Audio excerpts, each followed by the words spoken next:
Hello दोस्तों, कैसे आप लोग। उम्मीद करते हैं आप लोग स्वस्थ और मस्त होंगे। दोस्तों, मेरा नाम भीम कुमार है और मैं सोनाली मुर्गी की फार्मिंग करता हूं। उत्तर प्रदेश के बस्ती जिला का रहने वाला हूं। तो दोस्तों, आप लोग देख सकते हैं, ये हमारी मुर्गियां हैं जो हमने पालन किया हुआ है। सोनाली मुर्गी एक ऐसी ब्रीड है दोस्तों कि अगर जो आप इस पे सही ढंग से काम किए तो आप इसमें कभी भी लॉस नहीं खा सकते, क्योंकि इसमें कुछ ना कुछ प्रॉफिट आपको मिलता ही रहेगा।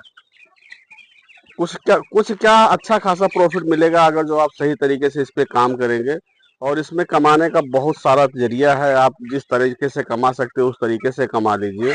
आप लोग देख सकते हैं, हमने इस अपने फार्म में दो पार्ट बना रखा है। एक इधर हमारी जो अंडे के लिए मुर्गियां रख रखी हैं, ये अंडे के लिए सारी मुर्गियां हैं। और इधर अभी हमारे ये है 2 महीने के बच्चे हो गए हैं, 750-800 ग्राम के। तो हम इसको बेचेंगे अब। अभी इसमें से आधा लोड बेच दिया, आधा बाकी है, तो वो भी बेच देंगे कल परसों में।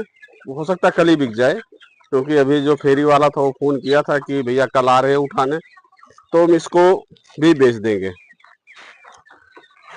तो दोस्तों, आज का वीडियो बनाने का मेन रीजन ये है कि कई भाई हमें कमेंट करके बताते रहते हैं कि भैया आप वैक्सीन के बारे में पूरी जानकारी दो, कौन कौन सी वैक्सीन कब कब लगती है। तो वही जानकारी आप लोगों को देने वाला हूं, और उसके साथ दवा कौन कौन सी चलानी है जिससे मुर्गियां अच्छी खासी ग्रोथ करें। तो ये सारी जानकारी आप लोगों को मैं देने वाला हूं। तो दोस्तों, जैसा कि सोनाली मुर्गी का जब हम चिक्स लेके आते हैं, तो सबसे पहले उस हैचरी से, ऐसी जगह से चिक्स मंगाइए जहां पे हैचरी वाला आपकी पहला जो वैक्सीन होता है, जिस दिन चूजे जो है अंडे से निकलते हैं उसी दिन वहां पे पहला वैक्सीन वो लगा के दे देते हैं। कुछ हैचरी वाले ऐसे हैं जो छोटे छोटे हैचरी लगा के और अपना पैसा बचाने के चक्कर में वो वैक्सीन नहीं लगाते हैं, फिर बाद में हमें दिक्कत होती है। तो ऐसी जगह से चूजे को परचेज कीजिए जहां से वो वैक्सीन पहला जो जिस दिन अंडे से निकलते हैं चूजे उस दिन वो लगा के दे दे। अब रही जब वो चूजा हमारे पास आ जाता है, जैसे हम अपने यहाँ पे घर पे ले आए या अपने फार्म में डाल दिए चूजे, तो कम से कम 6 से 7 दिन के अंदर, ज्यादा से ज्यादा 7 दिन, और उससे पहले 5-6 दिन के अंदर जो पहला वैक्सीन लगती है इनको, उसको हम रानी खेत कहते हैं। तो दोस्तों, पहला वैक्सीन रानी खेत लगाना होता है। और जब भी आपको वैक्सीन लगाना हो उसके कम से कम 24 घंटे पहले उनको कोई भी ऐसी दवा ना दें, जैसे कोई एंटीबायोटिक ना दे, खासकर एंटीबायोटिक ना दे, और कोई दवा ना दे 24 घंटे के बाद, 24 घंटे के अंदर। जब आपको वैक्सीन देना है, आपको वैक्सीन सुबह में देना है या तो शाम में देना है। मतलब इस गर्मी ना हो, धूप ज्यादा ना हो, इसलिए सुबह कोशिश करिए 5 से 6 बजे तक वैक्सीन लगा दीजिए। और जब भी वैक्सीन लगाना हो तो आप अपनी मुर्गियों के 1.5 से 2 घंटा आप प्यासी रखें, उसके बाद ही वैक्सीन लगाएं। तो दोस्तों, ये हो गया पहला वैक्सीन। उसके बाद दोस्तों, जब आपका वैक्सीन लग जाए, आप आंख में लगा सकते हैं इसको। आंख में बूंद बूंद डालना पड़ता है, या आप उस तरह का से नहीं कर सकते तो आप पानी में मिला के इनको दे दीजिए। पानी उतना ही लगाइए, 2-3 लीटर पानी में पूरे मुर्गियों को पिलाना है, ताकि वो मुर्गी जो है 1 घंटे के अंदर अंदर सारा पानी पी जाए। उसके बाद दोस्तों, कम से कम 12 घंटे तक इनको सादा पानी देना है, उसमें कुछ लगा के नहीं देना है। 12 घंटे के बाद आप इनमें मल्टीविटामिन का, जैसे बिमराल हो गया, वो दे दीजिए, ताकि जो इनका तनाव होगा वैक्सीन का वो दूर होगा इससे, और इम्यूनिटी पावर बूस्ट होगा उससे। तो आप 12 घंटे के बाद आप इनको मल्टीविटामिन में बिमराल दे दीजिए, बी कॉम्प्लेक्स दे दीजिए, और एक यूकेयर सी पाउडर आता है वो दे दीजिए, या लैसिन में कोई भी पाउडर आता हो वो इनको दे दीजिए। तकरीबन 3 से 4 दिन दे दीजिए। उसके बाद फिर आप इनको नॉर्मल तरीके से जो भी, मतलब दाना दे रहे हैं वो दाना दीजिए, प्री स्टार्टर का दाना देना होता है वो दीजिए, और नॉर्मल पानी देते रहिए। जब ये 12 से 14 दिन के बीच में आ जाए, जैसे 12 दिन में दूसरा वैक्सीन देना होता है, 12 दिन, 15 दिन और लास्ट 14 दिन के अंदर अंदर इनको वैक्सीन दूसरा देना होता है। तो दूसरा वैक्सीन जो हो ये गम्बोरो का आता है। तो आप दूसरा वैक्सीन जब भी गम्बोरो का दें तो इनको पानी में ही देना होता है, और उसी तरह इसको भी देना है, या तो आप सुबह दीजिए और या फिर शाम को, मतलब रात के समय में 7-8 बजे के करीब दीजिए। और जब भी वैक्सीन देना हो उसी तरह प्यासी रखना है इनको। प्यासी करने के बाद ही आप इनको 1-2 घंटा जब प्यासी रहेंगे उसके बाद ही फिर वैक्सीन दीजिए।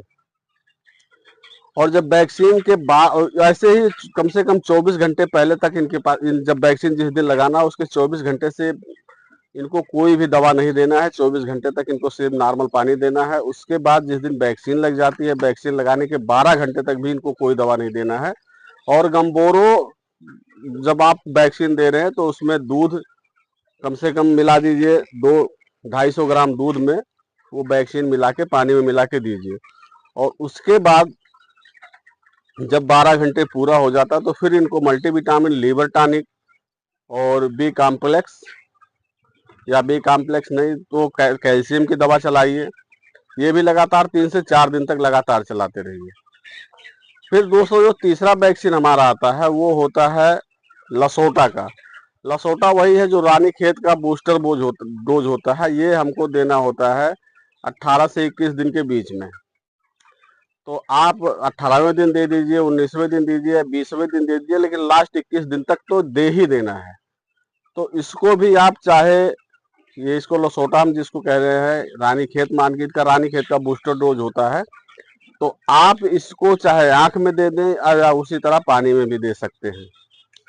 और जब पानी में दे रहे हैं तो उसी तरह प्यासी रखिए इनको।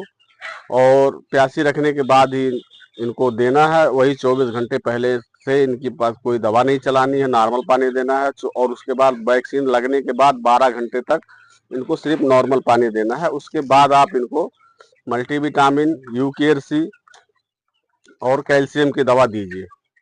तो दोस्तों हम यही 3 वैक्सीन करते हैं अपने यहाँ लाके, जो मुझे जानकारी है, मैं वही जानकारी आपको दे रहा हूँ। और उसके बाद दोस्तों जो शुरुआत में हम जब चूजा लेके आते हैं तो पहला दिन तो हम इनको गुड़ पानी जो देते हैं वो तो बता ही रहे हैं। उसके बाद दूसरे दिन से इनको थोड़ी सी दवा बहुत ज़्यादा जरूरी होती है, जैसे मल्टीविटामिन हो गया और बी कॉम्प्लेक्स दे दीजिए या लीवर टॉनिक लगा दीजिए। और उसके साथ साथ एक एंटीबायोटिक दे दीजिए, लैक्सिन पाउडर। ये कम से कम 3 से 4 दिन लगातार दीजिए। और इनको जो है वही प्री स्टार्टर दवा दाना चलाइए। और 3-4 दिन लगातार इनको मल्टीविटामिन चलाते रहिए। और कम से कम 3 दिन तो हमें एंटीबायोटिक चलाना ही चलाना, ताकि मुर्गियों में कोई बीमारी ना आए। तो और दाना सुबह शाम दोनों टाइम दीजिए। उसके बाद जो हमारा पानी का डब्बा है ये सुबह शाम दोनों टाइम साफ होना चाहिए, किसी वॉशिंग पाउडर से या किसी चीज़ से इसको सुबह शाम साफ करिए। उसके बाद ताज़ा पानी भर के इनको लगाइए। जब ये सब चीज़ तरीके से करेंगे तो आपकी मुर्गियाँ अच्छी खासी ग्रोथ लेंगी। और जब ग्रोथ अच्छा खासा रहेगा तो आपको प्रॉफिट भी अच्छा खासा होगा। जब आप इस तरह से नहीं करेंगे तो मुर्गियां ग्रोथ नहीं ले पाएंगी, तो आपका फिर वहां नुकसान होगा। सोनाली मुर्गी में नुकसान करने का और प्रॉफिट करने का सबसे बड़ा माध्यम हम खुद होते हैं। अगर जो आप इनको सही तरीके से इनका पानी दाना जो है डब्बे की साफ सफाई और उसके बाद सही समय समय पे इनको दवा जो देना है, जो हम दवा बता रहे हैं वो, अगर जो आपको ग्रोथ, आपकी मुर्गियां अच्छी खासी ग्रोथ नहीं कर रही हैं तो आप जिप्रोमिन सिरप आता है एक, वो लाके इनको कम से कम 4 से 5 दिन चलाइए। उससे भी बहुत अच्छा खासा ग्रोथ होता है। तो दोस्तों ये रही सारी जानकारी जो हम मुर्गियों को अपने देते हैं। और जो मैं खुद करता हूं मैं वही आप लोगों को बता रहा हूं। मैं ना तो किसी की जानकारी लेके कि मैं दूसरे की जानकारी, जो मेरा खुद का एक्सपीरियंस है, जो मैं आज तक करता आया हूं, वही चीज आप लोगों को बता रहा हूं। और कभी भी मैं इसमें लॉस नहीं खाता हूं। मेरी मुर्गी अच्छा खासा ग्रोथ लेती हैं। और मैं अगर जो मार्केट का रेट थोड़ा कम भी मिलता है तो अगर जो मुर्गियों का मेरा वजन अच्छा खासा है तो मेरा कवर हो जाता है उसी में। तो दोस्तों इसी तरह से आप लोग भी फार्मिंग कीजिए। जिस तरह से मैं बता रहा हूँ इस तरह से फार्मिंग करेंगे तो कभी आपका लॉस नहीं होगा। दूसरी चीज, जो मेरे अगल बगल के लोग हैं, जैसे जो आसपास बस्ती जिले में कहीं फार्मिंग कर रखे हैं, उनके मुर्गियां नहीं बिक रही है तो हमसे कांटेक्ट कर सकता है। मैं उनकी मुर्गियां बिकवाने की कोशिश करूंगा। और मेरे अगल बगल के जो जिले हैं, जैसे गोंडा हो गया, सिद्धार्थनगर हो गया, फैजाबाद हो गया और गोरखपुर का लगता हुआ कुछ एरिया हो गया, अंबेडकर नगर हो गया, यहाँ तक के चूजे या जो मुर्गियां हैं वो मैं सेल कराने की पूरी कोशिश करूंगा, क्योंकि मेरे पास कस्टमर हैं उस चीज़ के। और दोस्तों, अगर जो आपको चूजे की ज़रूरत है, अच्छे चूजे, स्वस्थ चूजे, वैक्सीन लगे हुए चूजे, विश्वास के ऊपर ले जाना चाहते हैं, क्योंकि मैं कोई ऐसा नहीं है कि मैंने सिर्फ हैचरी खोल रखी है, मेरा खुद का अपना फार्म है, मैं हैचरी भी मेरा खुद का है। तो मुझे पता है कि किसी भी कस्टमर को अपने साथ जोड़ना है तो उसके साथ अच्छा व्यवहार करना पड़ेगा और अच्छी तरीके से उसको सब चीज़ की जानकारी देनी पड़ेगी। तो किसी को अगर जो चूजे की ज़रूरत है तो हमसे चूजा ले सकता है, हमारे पास चूजे भी अवेलेबल होते हैं। अगर जो उसको तैयार बर्ड चाहिए तो वो भी हमारे पास अवेलेबल होते हैं। फीड की ज़रूरत है तो वो भी हमारे पास अवेलेबल होते हैं। लेकिन फीड जो है, अगर जो कहीं दूर से, मतलब हमसे दूर के लोग अगर जो हमसे फीड लेना चाहते हैं तो उनको इकट्ठा कम से कम 60 बैग लेना पड़ेगा, और बाकी लोकल के लोग हमसे आके 2-4 बैग ऐसे ही खरीद के लेके जा सकते हैं। और मैं रेट भी सबसे सस्ता दूंगा हर चीज़ में, और कंपनी अच्छी कंपनी का दूंगा। ऐसा नहीं है कि मैंने लोकल कंपनी का फीड उठा के दे दिया। मैं अच्छी से अच्छी कंपनी का फीड ला के अपने चूजों को खिलाता, अपनी मुर्गियों को खिलाता हूँ। मैं कोशिश करता हूँ वही फीड आप लोगों को भी दूँ। तो दोस्तों, मैं अपना कॉन्टैक्ट नंबर वीडियो के डिस्क्रिप्शन में डाल दूंगा, आप वहां से लेके हमसे कांटेक्ट कर सकते हैं। और किसी भी तरीके की कोई जानकारी आप लोगों को चाहिए, चाहे वो हमसे आप चूजा लिए हैं नहीं लिए हैं, इससे कोई मतलब नहीं है। मैं हर किसी का हेल्प करने की कोशिश करता हूं। अगर जो हमसे कोई दूर है, वो हमसे यहाँ पे आके नहीं मिल सकता, तो कॉन्टैक्ट के जरिए, फ़ोन नंबर के जरिए हमसे बात करके अपना जो प्रॉब्लम है अपनी मुर्गियों का सॉर्ट आउट कर सकता है। जो भी मेरी जानकारी है मैं उसको देने की पूरी कोशिश करूंगा। तो दोस्तों, ये वीडियो आप लोगों को कैसी लगी कमेंट करके जरूर बताना। और अगर जो अभी तक आप लोगों ने मेरे चैनल को सब्सक्राइब नहीं किया है तो प्लीज़ चैनल को सब्सक्राइब कर लीजिए, क्योंकि जो आने वाली अच्छी से अच्छी जानकारी हो आप तक आसानी से पहुंच जाए। तो इसी जानकारी के साथ दोस्त आप लोगों के से विदा लेता हूं। जय हिंद।